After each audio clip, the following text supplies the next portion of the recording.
We saw at the end of Ahsoka that Grand Admiral Thrawn made it back to the universe, while Shin Hati, Baylan Skoll, Ahsoka, and Sabine were stuck on Peridea. Now, there is some kind of driving force that has been calling to Baylan Skoll. Now, I think this could be the Mortis gods, ancient entities also known as the Ones, who embody the Force. Baylan was shown standing on an outstretched hand of a massive statue of the Father, who represents the balance of the Force, while the other two statues, the son and the daughter, represent the dark and the light side of the Force, respectfully. Now, if you remember back in the Clone Wars, the daughter sacrificed her own life to save Ahsoka's life. So the spirit calling out to him, the entity that's calling out to him, could very well be either the son or another manifestation of the daughter. I can't wait to see how this plays out, because it's going to be a major factor going into Ahsoka Season 2 and then into the Dave Filoni Star Wars movie, likely to be Heir of the Empire. At the same time, we saw that Ezra Bridger made it back to the New Republic and met up with Hera, and now they're going to have to rally their armies to take on Grand Admiral Thrawn, as he has returned as heir to the Empire. At the same time, they got to figure out a way to save their friends who are back on Peridea. But I feel like Ahsoka, Sabine, and everybody else who's there is going to find a way to get back on their own and be able to help the New Republic fight off this new dangerous threat of the Empire, led by Grand Admiral Thrawn.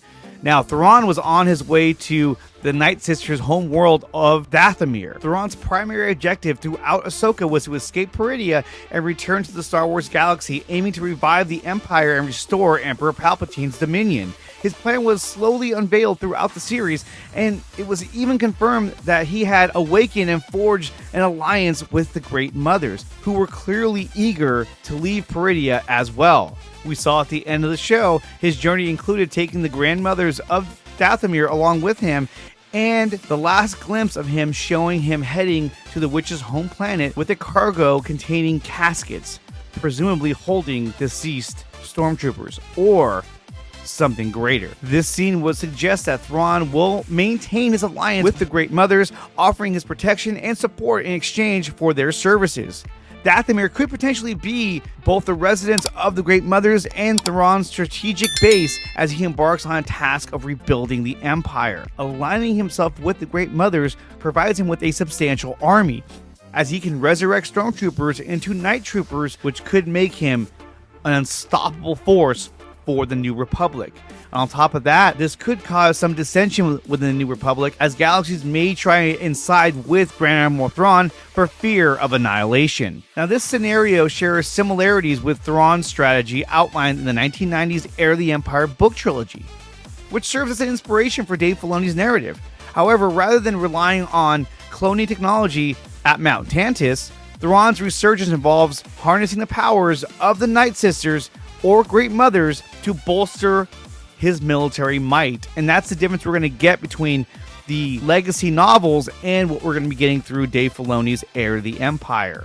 We're definitely getting the New Republic going up against Thrawn's new Empire, which is going to be awesome. And I want to see how Ezra Bridger and Hera will rally the troops in order to take on this new threat to the galaxy. And how will Ahsoka and Sabine, along with Baylan Skoll and Shin Hati, get back to the Star Wars universe and make a difference in this war?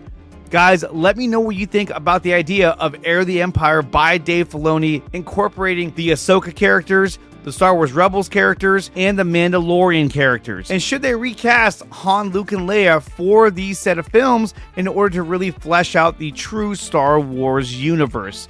Guys, leave your comments in the comment section below. Make sure you smash the like button, subscribe to the channel. And if you want to support the channel, you can do so by becoming a member of the channel or joining us over on Patreon.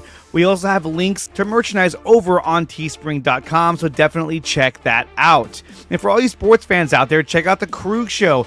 Larry Krueger has a fire show on YouTube, and he covers everything from Warriors, Giants, and 49ers. Guys, check out The Krug Show weeknights on YouTube.